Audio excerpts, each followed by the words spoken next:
Today, meditation is often described as a way to relax, reduce stress, and calm the mind.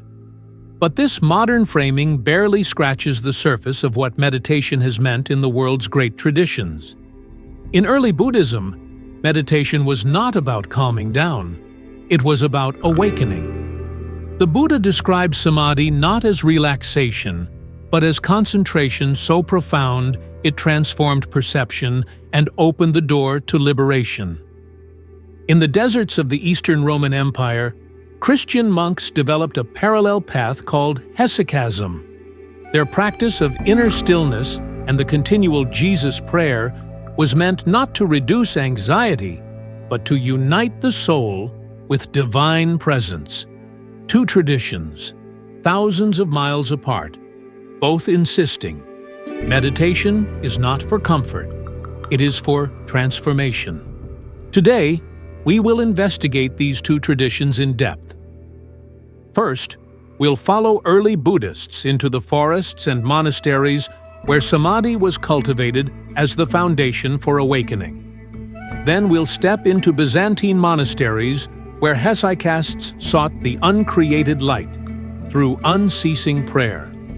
By comparing them, we'll see a universal recognition that meditation is not escape from the world, but a practice that changes what it means to be human. Welcome to the Emerald Codex.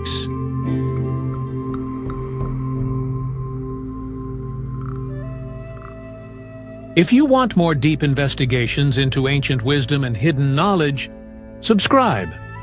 Thanks for supporting this work. The Emerald Codex approach is to investigate traditions in depth. Here, our primary investigation will be Buddhist Samadhi. We'll explore its historical development, its role in the path to awakening, and its cultivation in practice. Our complementary tradition will be Christian Hesychasm. Emerging centuries later in a very different context, Hesychasm nonetheless reveals striking parallels. A focus on stillness, inward prayer, and direct encounter with ultimate reality. We will not treat them as identical. Buddhism sought awakening from suffering and the end of rebirth. Christianity sought union with God. But by listening to both, we may glimpse a shared insight. Meditation is not about calm, but about transformation of consciousness itself. The Buddha lived in northern India around the 5th century BCE, a time of intense spiritual experimentation. Ascetics, philosophers, and seekers pursued liberation through renunciation, ritual, or speculative philosophy.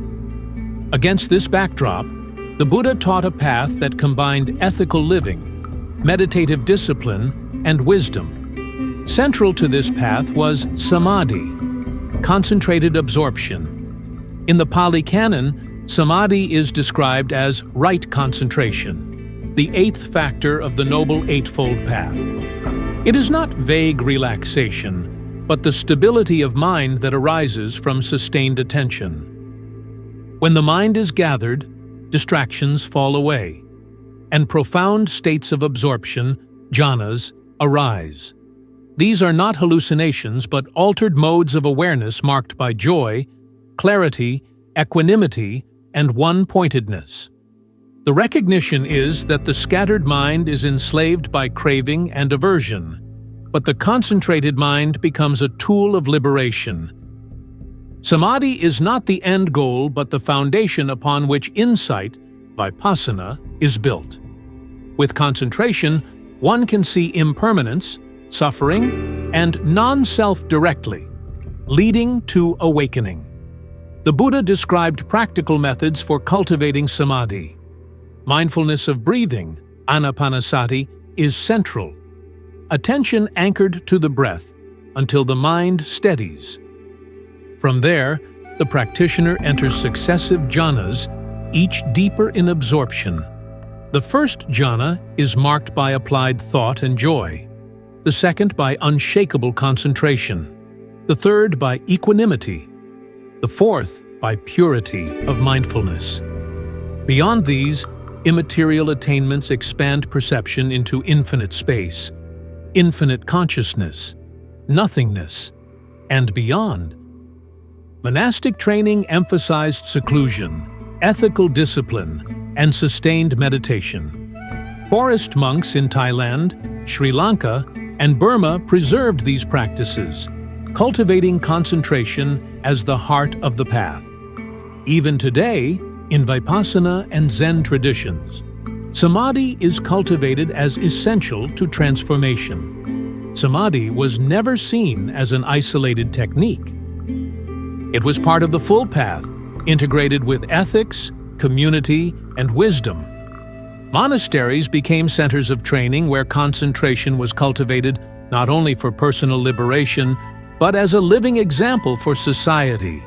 Rulers supported monastics, recognizing their role in preserving Dharma. The cultural integration of Samadhi was visible in art, serene Buddha statues embodying inner absorption, and in literature that praised the calm strength of the concentrated mind. Today, meditation is often taught for stress reduction, but the Buddhist reminder is that meditation can change consciousness itself. Scientific studies on concentration practices reveal measurable changes in brain structure, attention, and emotional regulation. But beyond the laboratory, the enduring message is this: when the mind becomes still and concentrated, insight becomes possible. Samadhi is not escape, it is awakening. Hesychasm, from the Greek hesychia, meaning stillness, developed among Eastern Christian monks between the 4th and 14th centuries CE. Living in deserts and monasteries, they sought union with God through unceasing prayer and inner silence. Hesychasm became most associated with the Jesus prayer. Lord Jesus Christ, Son of God, have mercy on me. Repeated continually, this prayer synchronized with breath and heartbeat, drawing the mind into the heart. Like Buddhist Samadhi, Hesychasm emphasized concentration. The Jesus prayer was repeated until words dissolved into silence and the practitioner rested in God's presence. Hesychasts described experiencing the uncreated light, the divine energy of God, not through imagination, but direct perception.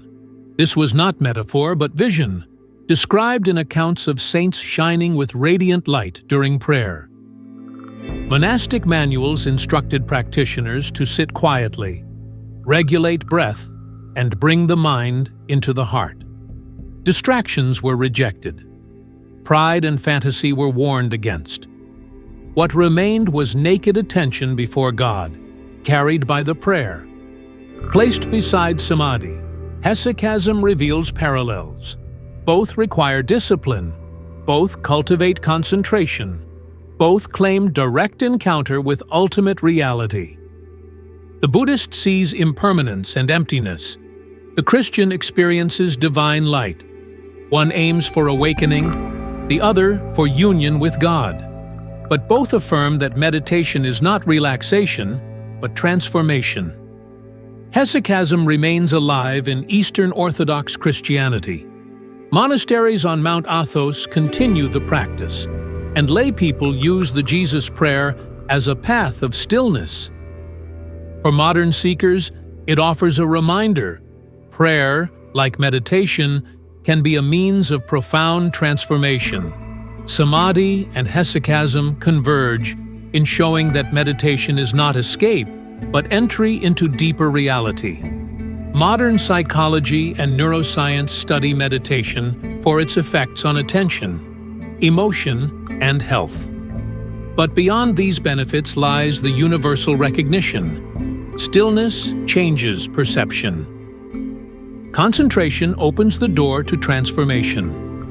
For us today, the lesson is not to abandon modern uses of meditation, but to remember its deeper potential. It can make us calmer, yes, but more importantly, it can make us awake. So we end with questions to carry into practice. What if meditation is not to relax but to awaken? What might happen if you pursued concentration not for calm, but for transformation? What would it mean to see meditation as a doorway, not to escape life, but to perceive it more clearly? Whether through breath or prayer, silence or stillness, what might you discover if you entered fully? This is the path of the wisdom explorer. This is the Emerald Codex. The investigation continues.